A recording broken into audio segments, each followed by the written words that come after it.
Good afternoon and welcome again to another one of the Veterans Forum program interviews. This is the first of the year. Today is the 8th of January, 2009. Hopefully this will be one of many that we'll have for the rest of the year. As you know, this is a chance for all you guys and gals who are veterans of any war, served anywhere at any particular time, if you will, to come and share those memories with us. Each one of us had a job to do, regardless of whether it was big or little, dangerous or safe. Part of the picture, and we're trying to fill in as many as we can of those little pieces of the puzzle so that it just will not be forgotten. Today we have a submariner, an aircraft carrier guy, and everything else. Phil, would you introduce yourself, please? Spell your last name, tell us where you now live, and your dates of service and your rank at discharge. That's a long list. Am I supposed to remember all that? Well, I'll coach you. All right. My name is Philip Knowles, and I served in the Navy from 1951 to 54, and then in the Naval Reserve from 54 until 71, approximately. And I live in Lenox, Massachusetts. And what else did you want to know? You've covered it all, I guess. Okay. Fine. I grew up in Brooklyn, New York, and have lived in a lot of my life in Connecticut, lower Connecticut, but also lived in Los Angeles for a while. Okay. So I've been around a little bit. Well, can we stop back about when you were a little guy? So, where were you born and when, and how was life growing up back in those days, if you will? Well, let's go through that fast because it's not part of the military, but I did think about one aspect. I was born in 1930, so in 1939, I was 9 years old. 1941, I was 11, and I can remember 11 years old and hearing Pearl Harbor happen on my radio. Yeah. Had my own radio in my bedroom. Wow. In Brooklyn, in the apartment. Small family, single, only child. And by the way, my father had been a grunt in World War I. He was in France, and he never talked much about it, but he was a signalman, and he ran wires all over the place so that units could talk to each other. So I grew up to 1945. I'm 15, so you can see that people that I knew a couple of years ahead of me in high school had gone into the service.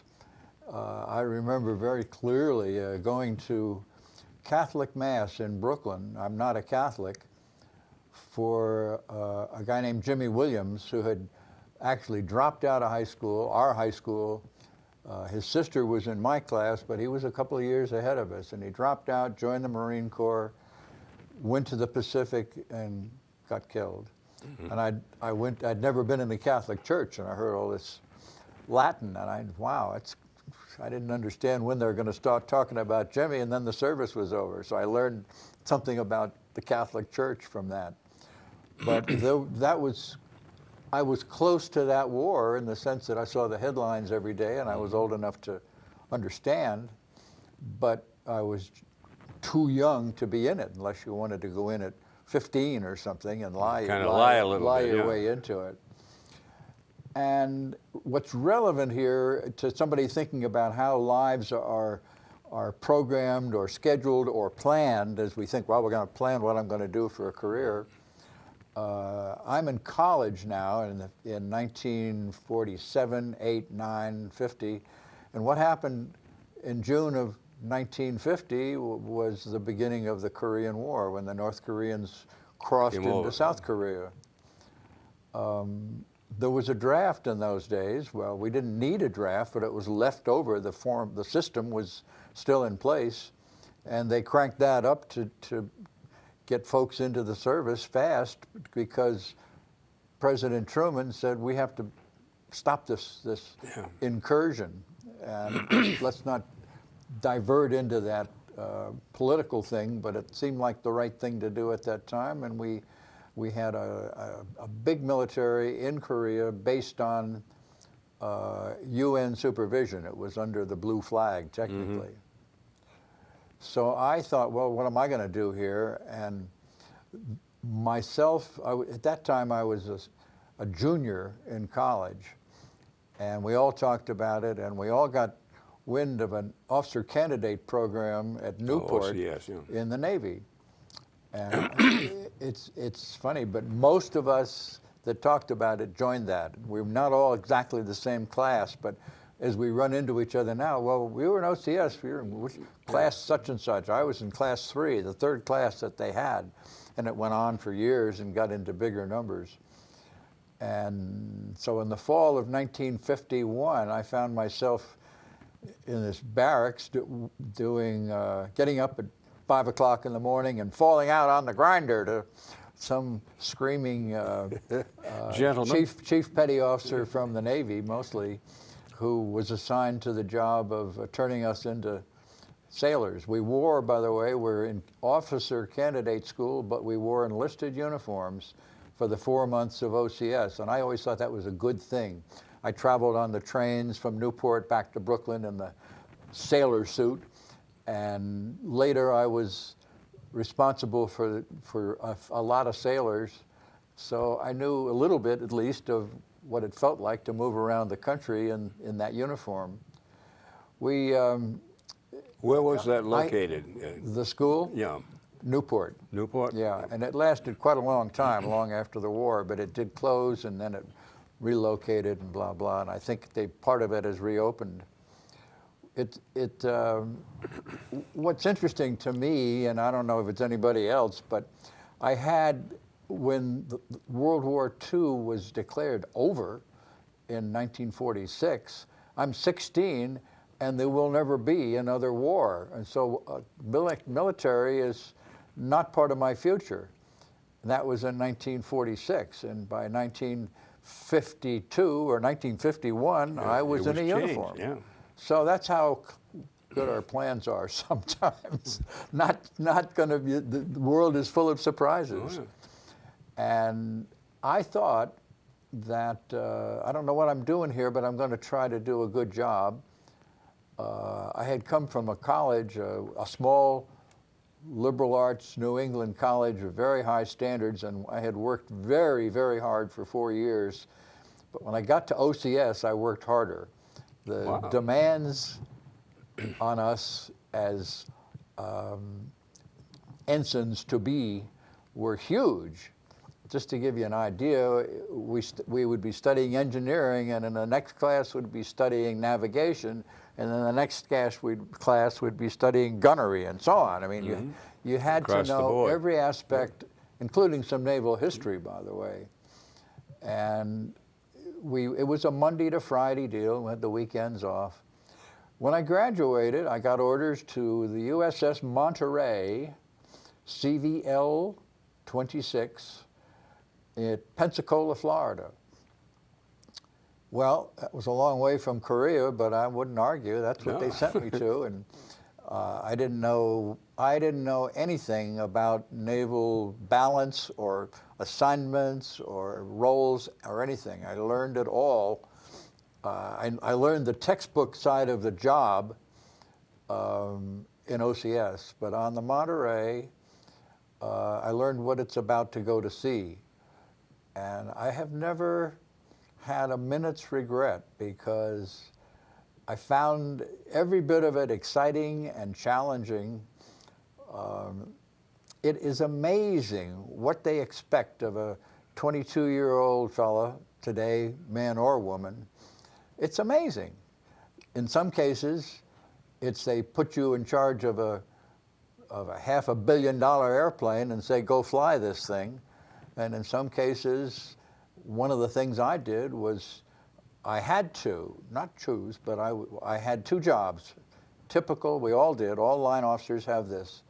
You had a division that you were in charge of. So I had about 30 enlisted sailors that reported to me.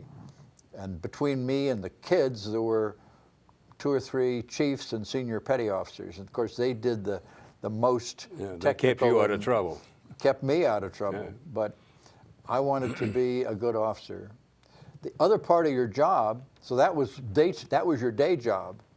But the other part of your job was to stand watches, and we stood, very typically, we stood 4 on and 8 off. Okay. And because I was in a line deck division, I was standing watches on the bridge as a junior officer of the deck. So I watched the guys ahead of me, watched them, they were officers of the deck.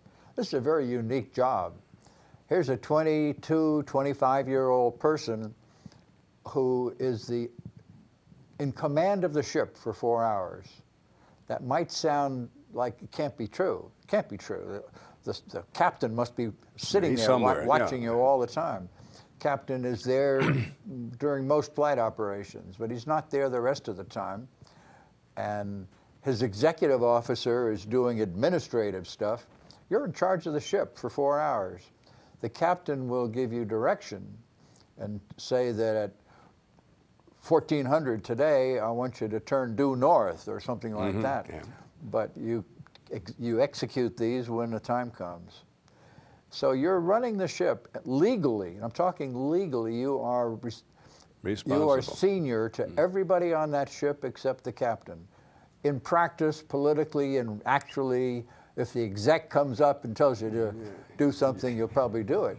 But legally, you are in charge of that whole ship for 4 hours, and the minute that your relief takes over, you're nothing. You're just back to being an ensign or whatever you are.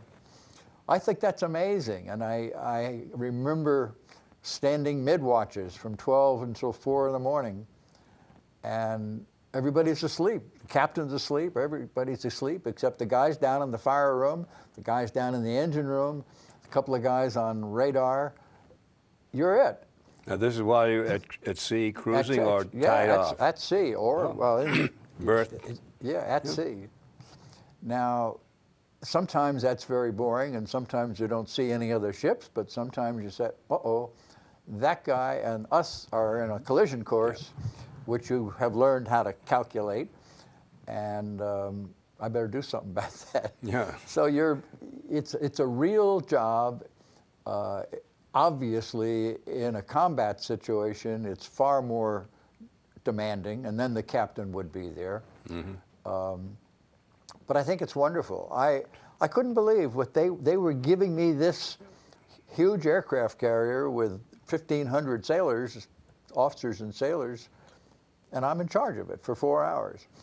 That's the reason I think it's so amazing. I came to realize that when I got out of the Navy in December of '54, and I worked for a couple of college buddies for a while, but I went to work for a corporation. I thought, well, I've got to square away with one of these big corporations and get into one of their training programs and you know, learn how to be a corporate operator. And they gave me a job sorting safety glasses alphabetically. That was my job. Left eye, right eye, or? I said, do you really trust me doing this? You know, you think I won't screw it up or something?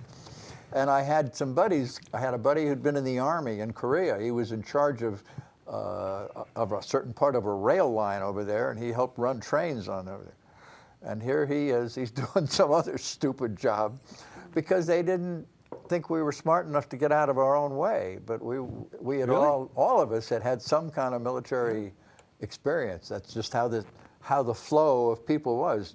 Now the Korean War was over, and people were coming out and doing these civilian jobs, and they didn't have any sense of what Didn't they read your personnel folder or anything like that? Well, it didn't resonate, I guess. And you have to say, you understand, well, somebody that's never been in the military reads, it's okay, well, he's this kind of a ship, that kind of a ship, wow, what is that? So, you know, and all they know is maybe they saw John Wayne in a movie or something, and they don't, and I'm not knocking it. What I am saying, however, is that this was a wonderful experience, and I have 3 sons and a daughter, and none of them wanted to go in the military, and they're wonderful people, but I know that I experienced stuff that I could never experience as a civilian. Yeah.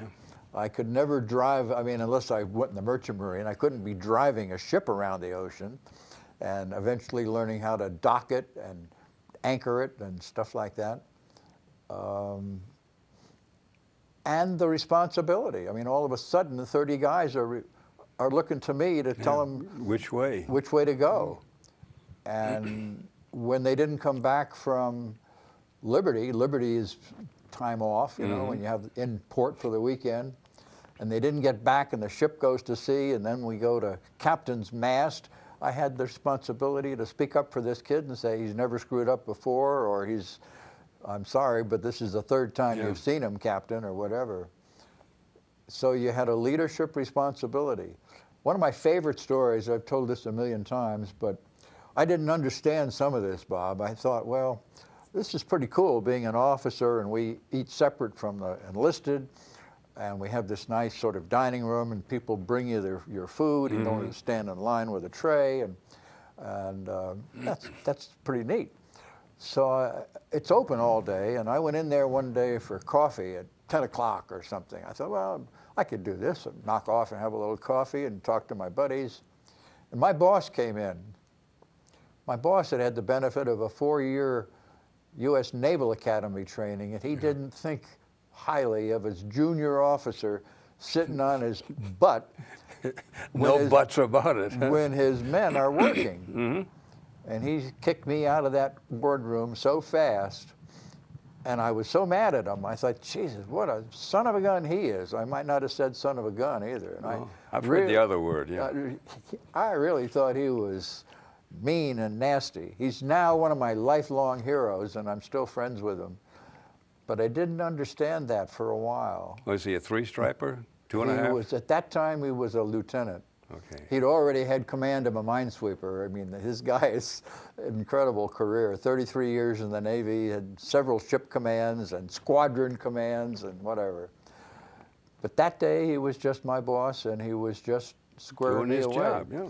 One of the things I learned there, too, which doesn't carry over so well into civilian corporate life, George could chew you up one side and down the other when you were not living up to his standards, like the incident with the coffee, but any other time. Okay. And that was working hours.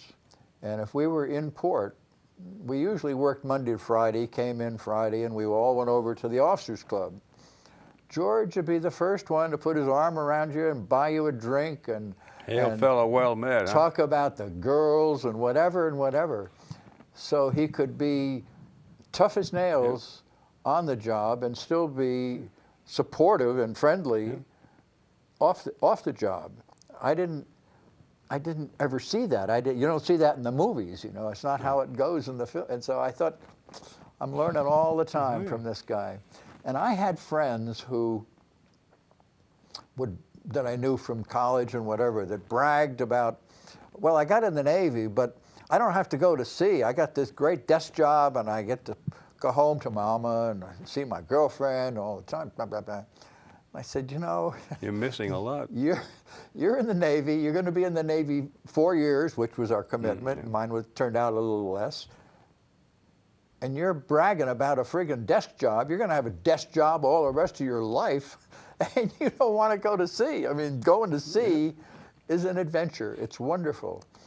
That was my attitude, and you bring an attitude to a job, any job, you know, and I happen to think it was great. The carrier, a CVL, there were 9 built, and I'm proud to say I'm the president of the association from that ship today, the USS Monterey. There were 9 built. They were ships that, this gives you a flavor of World War II.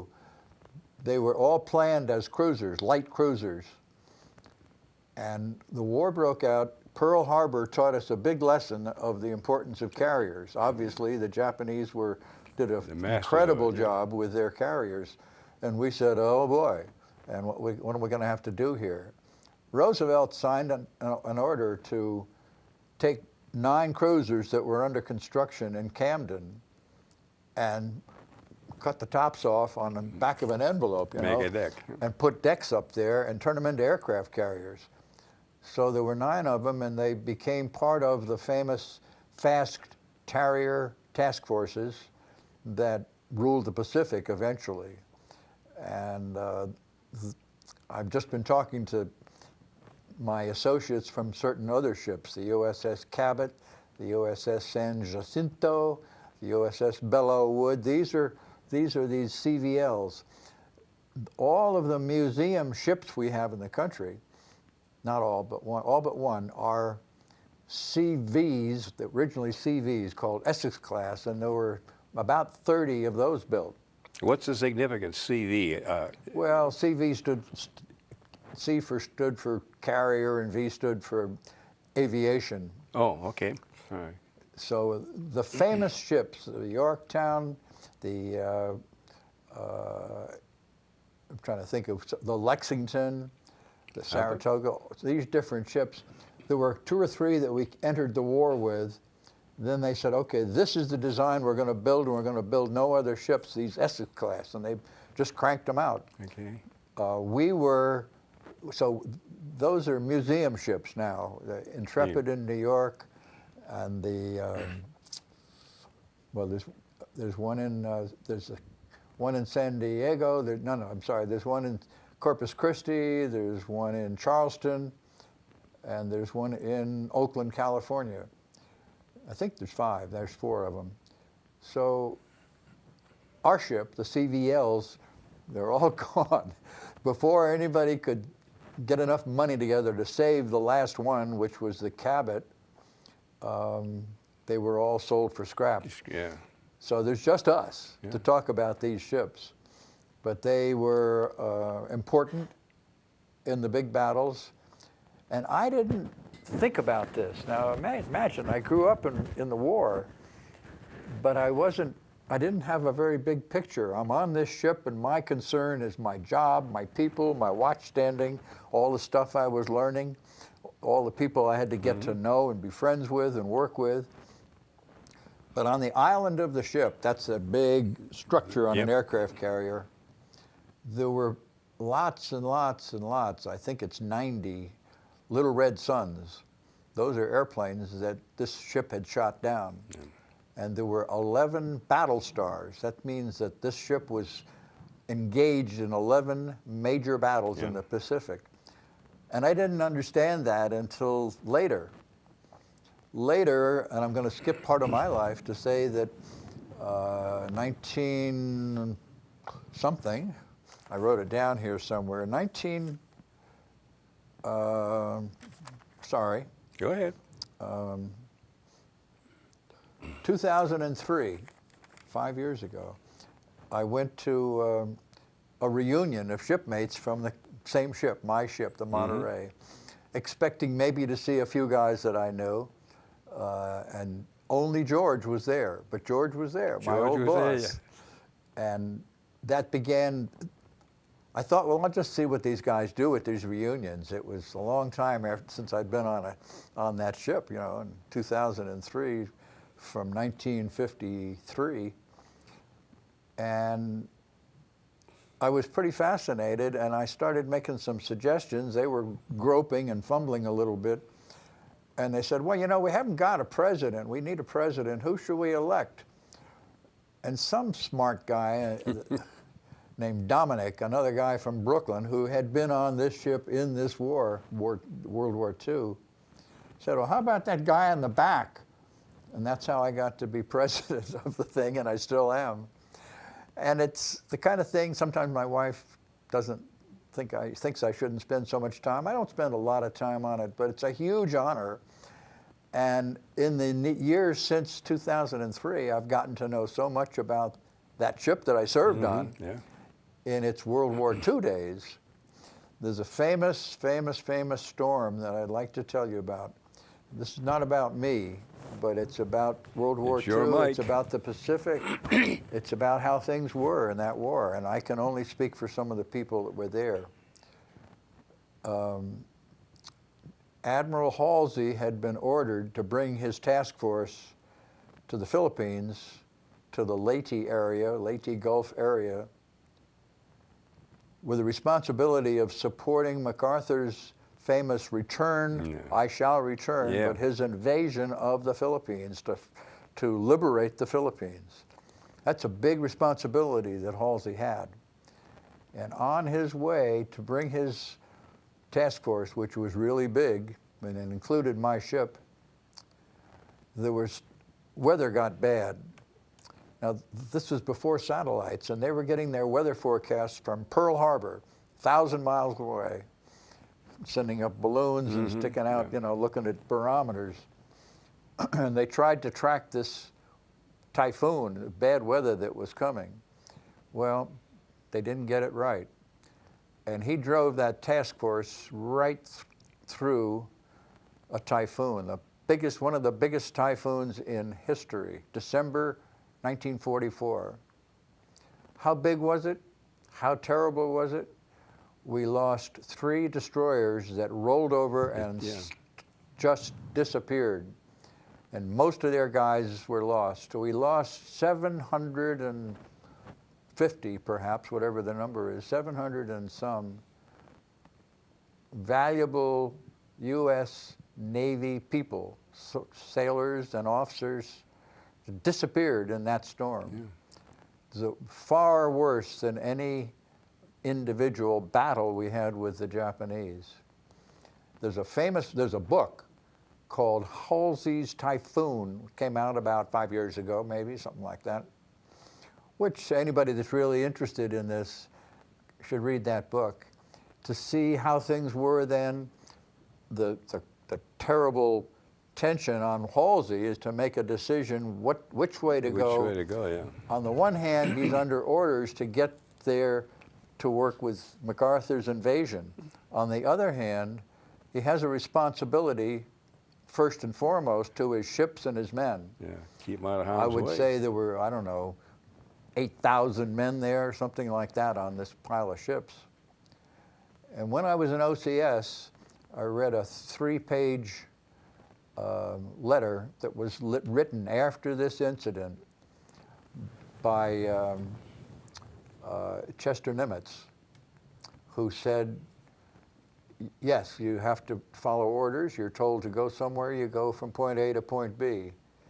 But your responsibility as a leader is to the safety of your people. And never put anything before that, even if you have to disobey some order to get from A to B. Amen. It was a beautiful letter, a powerful letter, and I didn't know until 50 years later that I was going to relate to this with these guys, because I've talked to guys that were on the Monterey in this typhoon, and there's so many stories. I've seen photographs. The captain had everybody double secure the airplanes on the hangar deck to the steel hooks, the fittings in the deck. But one plane got loose, and the ship was rolling 30, 40, 45 degrees. Huge rolls. And Carrier? that plane this is the Monterey. Ooh. This meant that you had a plane loose, acting like a pinball. And there was fuel got busted, ammunition was out there, and they had a terrible fire. They were told, you have permission to abandon ship by the squadron commander. And the captain decided he wasn't going to abandon ship and they were going to fight the fire. One of the heroes of that was a young officer who was his navigator and athletic officer. And he said, Jerry, I want you to go down there and get those guys that are suffocated down in the smoke-filled fire room, get the other guys down in there in breathing apparatus, get a boiler going, get a generator going, and we're going to fight this fire on the hangar deck. And Jerry did that, and they saved the ship. Beautiful. That was Jerry Ford. Some guy had a job a while ago, didn't he? He had a job a while ago. And he's always been a friend of the Monterey and the Monterey Association. So that's my Monterey story. Some people think that Jerry Ford fell over the side and was rescued. That's not true, but a guy did. I mean, I talked to the man who experienced this. He was out there in the storm in a gun tub, and he noticed, all of a sudden he sees this sailor go over the side into this incredible, I mean, the Big seas wave, were yeah. 40, 50 feet high, these mountainous waves. Never see him again. Ship rolls back. There's this kid, he's still there. Who And was they commissioned to come aboard. pulled him back in. So that Yeah. did happen, but it didn't happen to Jerry Ford, but it happened in the Typhoon. The Typhoon was called Cobra. The book about it is called Halsey's Typhoon, and it includes some of the court-martial discussions afterwards. They had to decide whether Halsey had been had derelict. done it wrong, yeah. So while I go back, I guess, to real life, my real life, and I got out of the Navy in December of well, I should say, I was ordered from the Monterey to the USS Leyte, which was in the shipyard in Boston, just finishing up an overhaul. And there had been a dreadful explosion on board in the shipyard, killed 34 people. I was ordered from the Monterey in the Gulf of Mexico at Pensacola. By the way, Monterey at my year on there, we were the ship that you qualified on if you were going to be a naval aviator. Oh. You went to the flight school, and after you learned how to fly and you practiced on outlines of carriers, you flew out to us and you made 6 landings. Yeah. Or you didn't qualify to be an aviator and wear the wings. So that's what we did. So I went to Boston. I replaced a guy that, of course, I never met who had died in this explosion. The ship was in pretty bad shape, but not sinking, but it was in bad shape. What was the lady? Was that another carrier? This is an Essex class now. Okay. Built at the end of the war, so it had not been in the war, but it was in the Korean War, it was used in the Korean War. But at this point, it was in the shipyard. And so after these extended repairs to the ship, we went to sea, and I spent the rest of 1954 at sea in the North, mostly in the North Atlantic. We were on anti-submarine duty. The ship was designated a CVS along with quite a few others, CVS for submarine, and our job was to hunt submarines because the Soviets at that time, the Cold War was at its height, and they had 700 submarines. So which is the same number that Hitler had going into World War II. So 700 submarines is a lot. We didn't have that many. And our job was to use helicopters and propeller airplanes to find a submarine. We worked all the time with friendly submarines to practice finding them. I enjoyed my job there a great deal. I was in engineering, as I told you in the beginning. Young officers are taught to rotate through all these different things, and I was first a deck officer involved in small boats and anchoring and mooring. Then I was later in a repair division involved in firefighting, and now I'm on another ship and I'm in engineering, and I had auxiliary machinery. The fun part about that job for me was that every week I was required to inspect every square inch of my spaces, material that was assigned to me. And because George had taught me to do my job and not to try to get out of it, that's that George with the coffee. Uncle George. Uncle George. I went to the 010 level. Well, Chris, doesn't mean anything to you, but that's way, way, way up above the bridge, way up on the top of the island, up where the radars are spinning around, because I had the ship's whistle. Big deal, but I had to go look at that. And then I had to Climb the ladder, or was it inside or outside? Oh, outside, yeah. Then I had to go to the anchor windlass room up forward where the machinery for the anchor is and look at that. And then I had to go down to after steering at the complete opposite end of the ship and way below the waterline where we had the steering machinery. And in between I had evaporators, and I had to make fresh water and air conditioning equipment and air compressors, a lot of things that weren't the driving forces for the ship, but all the other machinery. So it was kind of fun. I had a lot of, I also had 2 auxiliary generators that I had responsibility for. And once in a while, I caught somebody filling out a form that didn't actually go and start the engine, and I had, you know. You became George. It was I became George, that's right, thank you.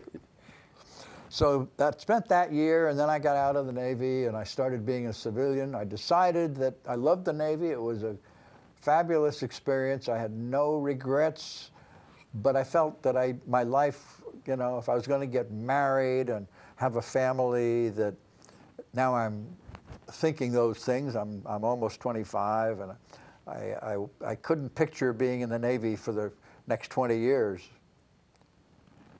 I don't think I regret that decision either, but ultimately I had my cake and ate it too, because I found out I could join the reserves. I was living in Woodside, Queens, New York, having grown up in Brooklyn. I'm now in Queens, and I'm single. And I looked in the phone book, and I found a submarine unit down at the Brooklyn Navy Yard. So the skipper of the little unit picked it up. And I said, can I join? He said, no, you can't, because you're not a submariner. And then he said, but I've had an open billet for 6 months. I can't find a submariner to fill it, an officer. And so come on down and we'll talk. And he let me join. And that became a whole new adventure for me, because now I'm in submarines, diesel submarines, and I spent I could almost say 16 years in diesel submarines. Not quite, because at the end I had gotten promoted enough that I outranked the captains of submarines, and so that didn't work. But I was always involved in the submarines. And you ever get any of the nuke subs? I visited many, but they wouldn't assign me towards the end of my 20 years and my seniority to suddenly start learning nuclear power plants. But I drove a lot of submarines. I spent a lot of time on the bridge of submarines, and a lot of diving time and surfacing time, and How was that? As an example, your first time, dive. How did you feel? What did you do? How did you react? I'll tell you a good story about that. While I was still on the Monterey in active duty, we eventually did go from Pensacola to Philadelphia for shipyard overhaul, and we stopped over in Key West for a while. Did a lot of beer drinking, a lot of heavy beer drinking. We didn't do anything else, just good party climate, time. Good climate to do it. But there were submarines. One of the submarine bases was Key West in those days, long since closed as a sub base. And I asked my boss there if I could spend a day on a submarine. They'd already told me, sure, come on over if you can get your okay. So I spent a day on a submarine, and we chugged out to sea, and here I'm a carrier sailor, it's a great big ship, you know. And I'm thinking, what the hell is this going to feel like? People always say, how did you do it? You know, is it scary? I could never do that. Many people say I could never go down in a submarine. Claustrophobia. So all of a sudden, dive, ooga, ooga, ooga. And the boat takes a little tilt like this and starts going down. And I'm thinking, oh my God, nobody's doing anything. Well, there were a couple of guys pulling a couple of levers. And a guy walked by me, and he was balancing his coffee going down the passageway. And I thought, well, if it's that calm and simple, I guess this is okay. So, because if there's anything you learn to do on a submarine, it's to surface that sucker and get out and get off. Yeah. To dive it and surface it. And it becomes like breathing or brushing your teeth or something. It just, you drill and drill and drill and drill and drill. And I did a lot of it when I got into the submarine. Did you have to go down and look for Newport, the diving school down, and up and down the tower to qualify? New London. New London. Yeah. We did that. And so I think I've always said that there's no better people in the world than submariners. The funny thing about the difference between a big ship and a little ship, but especially submarines, because of the demands on you, is that if you're not up to it, you don't stay on a submarine. They'll get rid of you. And if we say that we're sailing tomorrow morning at 6 o'clock and you come running down the pier at 10 after 6, and you know you had a flat tire, or your wife had a baby, whatever it is, Tough. you'll be invited to spend the rest of your enlistment on a destroyer. You do not miss a sailing. You just don't. Yeah. You're there. I mean, you make enough, whatever it takes, you're there when it's time to leave. Even if it's just going out for 3 days of practice, you know, you're there. They expect everybody on a submarine to know everybody else's job in general. So if I'm a quartermaster, I got to learn the torpedoman's job. If I'm a torpedoman, I got to learn the electrician's job. That's not done on any other kind of ship, at least any big ship.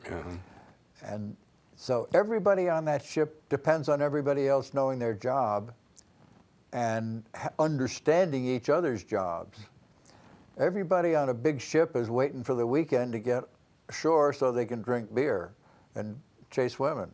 There's a serious difference between the culture of these two places.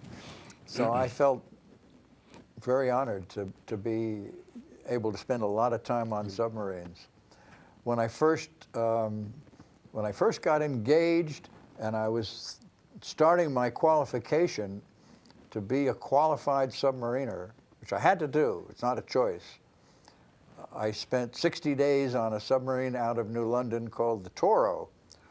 And I drove that submarine a lot. I dove it and did all kinds of stuff. I mean, one of the great things they do is they tell you, dive, dive, dive, and you're up on the bridge. You're off through the deck, and you come climbing down the ladder as fast as you can, close the thing, and you look around, and there's nobody there. They've all left, and you got to figure out what to do. Or they say, sir, the main induction won't close. That's a 36-inch opening in the ship that brings air in, and we're going down, and the ocean will come in there. So you have to know pretty much what to do quickly. You have to have a pretty good idea what to do in these situations. And one of the sort of fun things was you're down at 100 feet, and the air pressure is all gone. It's all bled out by mistake. How are you going to get out? Air pressure is what blows the water out of your ballast tank so that you become buoyant.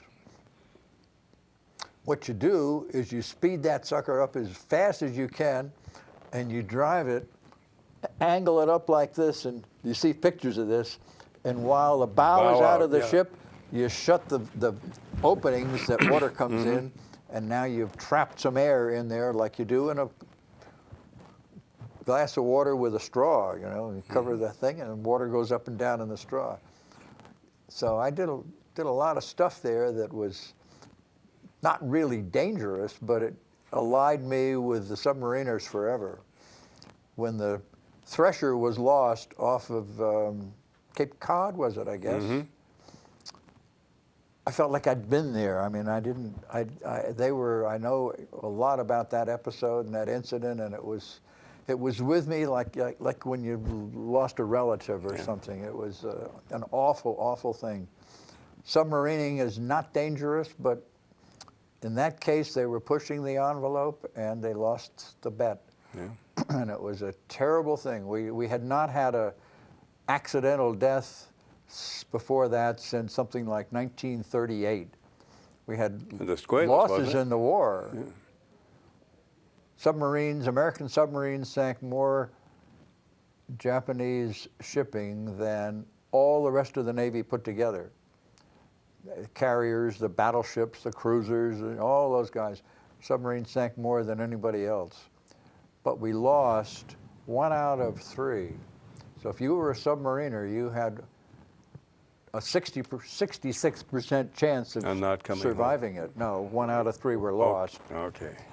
A lot of them were caught by the Japanese. There were some accidents, I guess, but anyway, that's a wonderful part of my life, and I feel that I'm fortunate to have had all those experiences. You know, you're kind of a dichotomy too. I was thinking about, I've had guys that submariners, guys that fly them up high. Yeah.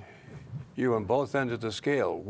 What do you do? Because the submariner would look up and, who in his right mind wants to jump out of a perfectly good airplane, Right. and you guys down there locked in a tin can but never come up? Yeah.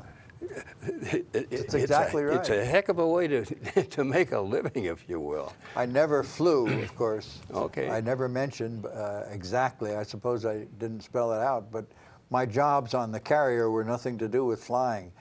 The culture on an aircraft carrier is you got black shoes and brown shoes.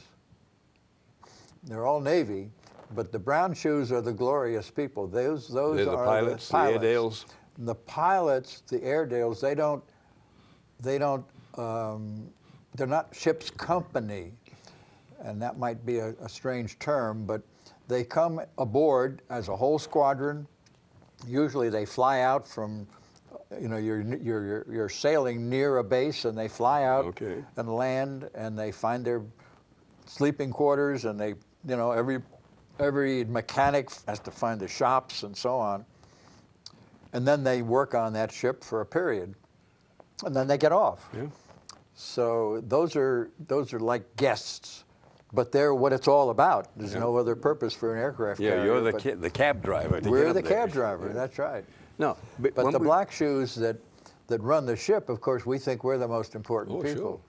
And when I watch a television movie or a movie or a television story or movie about aircraft carriers, and I always look to see, and there's nothing more dramatic than that flight deck scene, the catapulting and Yeah. the recovery.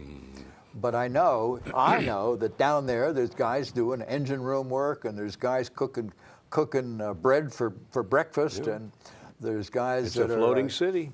keeping track of where we are, and they're doing all kinds of radar stuff that's related to defense of the carrier. There's 5,000 people on today's carriers. We were 1,500. There's 5,000 men and women that drive A biggie. today's carriers.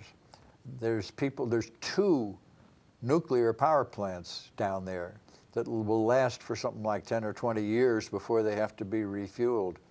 Those don't run by themselves. So there's so many jobs. It's thousands of people and thousands of jobs. And of course, the ship is not on a 9-to-5 basis. It's 24/7. Yeah, right So on. you got to have 3 times as many people as you might think, because somebody has to work, and somebody has to be on watch, and somebody has to be sleeping. Yeah. Remember So- we talked, excuse me, I'm Sure, go ahead. interrupting. But earlier we were talking about some of the guys that I've had here before on the Bennington. Now, you had some stories, I thought, About of the or Bennington. about the Bennington. Well, I told you about the explosion on the Leyte, my Yep. ship, and why I went there, and the 32 people that died. It was a hydraulic-driven catapult. The thing is that there's one on each side, port and starboard, up forward, that launch the airplanes. You can't fly a big, heavy armed airplane off of a carrier. You haven't got enough running room. Yeah. And you have to have a bunch of planes on deck. So they'd have Push. to be coming up one at a time or something. So they have a short run. They don't have enough space to launch without power. And all the carriers through World War II had hydraulic catapults. There were different generations. There was a D4 and a D8, and that'll come up in a minute. We had D4s on my ship on the this is Essex class now, and they worked all through the war. Interesting sidebar: if you ever take a tour at Radio City Music Hall in New York City, this isn't about catapults, but it's about hydraulics. They tell you that during World War II, there were guards around the machinery that raises and lowers that huge stage Oh, yeah. that the orchestra comes up Yeah. from down below, if you probably have seen it. Mm-hmm. That machinery was the same as on our aircraft carriers, and we didn't want the Germans to learn how we did it. So they Wow. guarded this thing. That's a sort of a legendary story. Okay. But the hydraulics are, if you had a jar of hydraulic oil here and you dropped a match in it, it wouldn't burn. Safe. That's not true with gasoline, but hydraulic oil, that's what happens. But if you put it in an atomizer of some sort, and you make it gaseous, fill the room with tiny little tiny little, what do I want to say, aerosol spray of this hydraulic fluid, you'd have to have a lot of pressure to do it. Guess what? Boom. A catapult had huge, huge pressure. Well, that's a very, very explosive situation, as is the grain elevators in the Midwest when they have a whole room full of dust. It doesn't, grain isn't explosive, but it'll blow up if you have the dust. So that's what happened. They finally figured out on the Leyte that there had been a pinhole and nobody had noticed it, and it filled the huge space, including the adjacent spaces from the catapult room, and then several rooms around there got filled with this thing, and then it blew up, and it was like a World War II flamethrower or something. It was horrible. So what do we do? What do we do? What do we do? Well, they worked out the chemists worked out a compound based on a water-based compound that would serve the same purpose and get the oil out of there. And we were testing that. We were now at sea. The ship had been repaired. We're at sea, and we're testing this water-based thing. And the news came that the Bennington, the same class of ship, but they were flying jets. We were flying propeller, submarine duty. They were the more conventional jets for fighter planes, fighter bombers. Mm-hmm. They had the D8 catapult, twice as big, and they had the same exact explosion, same problem. Had it not occurred for another couple of months, they would have, by then, would have said, okay, this new compound is good, but they didn't want to put it on all the ships until they were pretty confident in it. Yeah, make sure it checked out. And I can never understand how we got through the whole war and the period up until here, the 50s, mid-50s almost, without an explosion, and then we had two within 6 months. I mean, that's, I don't understand the background of that. There's no logic to it. But 90-something, 96 men died on the Bennington. And she came back into the same place where we were, and we offered to share some people, and they out of a sense of pride, I guess, they said, we can handle our own ship. And so I was going to go and be my counterpart over there, but they said, no, we can handle it.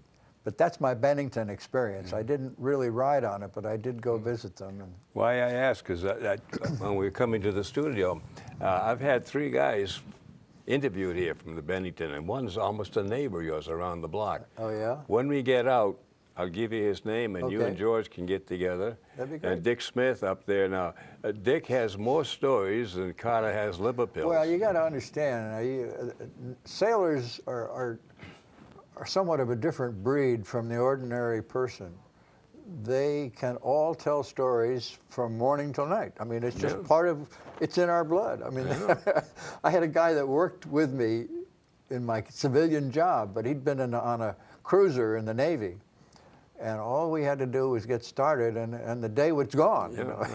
Well, like right now, we were wondering how long we're going to be do this. Before we do cut off in about 2 minutes, I'd like you to go through some of your little goodies here. My little goodies. Yeah, it's a poor way to put it, but well, we didn't even talk about your married life, your family, and your kids. One of my goodies that I brought along is in my pocket. Those are the dolphins that you win if you're a qualified submariner. You do Can you hold them up there, get a good shot of that? You don't go into the submarine service and say, well, I don't think I'm going to bother getting qualified. It's too much work. If that's your attitude, get out of here. Get out. So I had stacks of books like this for years because I'm a reservist. You know, I only get to go on a submarine 2 weeks a year. But I did have that 60 days, and later I did some. We also had weekends. One weekend every quarter, an in-service submarine came to where we were, and we would go out for the weekend, and we took charge. We ran the thing for 2 days. Good. So I did a lot, but I never thought I'd get there. But I am one of the few reserve officer in the country that are qualified to wear these dolphins. And wear them So proudly. I'm pretty proud of that. I don't argue for a minute that I got promoted up to the level of commander, and that would be that'd be the skipper of a nuclear missile submarine today. And I mean, there's no comparison between his responsibilities and skills and my responsibilities and skills, but I did get promoted in the reserves. And I have to say about the reserves that I think it's a shame. A lot of people don't, they say, I'm out of here, Army, Navy, whatever. I'm never going to, I did it, I'm done, I'm finished. But if you stay involved, it's a whole separate life that you can be proud of. And there are benefits. When you get to be 60, there's retirement pay. Yeah. We're going to have, I got a flag over here to wrap it up. Okay. One quick question. Yes, sir. You said it in many different ways, I think. Your experience in the Navy, was it positive or negative with respect to how your life has turned out? Oh, absolutely positive. Now it's just fun sitting with these guys that served on my ship, but I can say that I had made lifelong friends on the Monterey when I was 21, 22 years old, and I've always been it's not a question of patriotic pride so much as, hey, I did this, and it's different from anything else that you do. Going to sea on a Navy ship is not like sitting at a desk in a corporate job. It just isn't, and I think it adds to your life. Excuse me, we have to pull the plug. Done. 2 words. Yes. Thank you. You're welcome. And we'll come back again. I probably need another hour. Well, yeah, that's the first half. Maybe we will come back sometime. We have a reunion. But again, to you guys and gals, particularly the gals, if you have had some service-connected time, you want a shirt, please come here because we want to make sure the gals get their due course too. I've got a person for you. Okay, we have a new recruit. Bob Stevens saying thank you. Come back and see us, and whatever you do, stay healthy.